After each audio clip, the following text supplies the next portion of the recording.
ఈ వినాయక చవితి సందర్భంగా విచ్చేసి ఉన్న భక్తి జనులందరికీ స్వాగతం సుస్వాగతం అండి. ఒరే మండపంలో కొబ్బరి నీళ్ళు ఉంటాయి, ఇల్లు తీసుకొచ్చే. ఏం చేస్తుంటావు బాబు నువ్వు? నేను రైటర్ అండి. ఏం రాస్తావేటి? చందాలు రాస్తుంటానండి. రాసేమంటారు మీ పేరు మీద?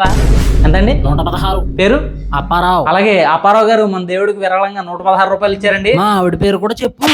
ఒక ఫ్యామిలీ ఫోటో ఉంటే ఇచ్చేయాలండి. సాయంత్రం గుడి దగ్గర బ్యానర్ అయింది, పందిరిలోకి వెళ్ళి ఫ్రూట్స్ ఏమన్నా పెట్టరా. అలాగే పూజ చేయించుకోవాలనుకునే భక్తులు ఎవరైనా ఉంటే, దంపతులు అయితే కనుక పంతులు గారికి పేర్లు ఇవ్వాలండి. పెళ్లిగా అమ్మాయిలు అయితే కనుక నాకు పేరు ఫోన్ నెంబర్ ఇచ్చి రిజిస్టర్ చేయించుకోవాల్సిందిగా మనం చెప్పండమ్మా. మా ఆయన కనబట్టలేదండి. 116 చందా రాయించి దేవుడికి అన్నం పెట్టుకుని దొరికేతాడు. ఒకసారి మా ఇంట్లో చెప్పండి.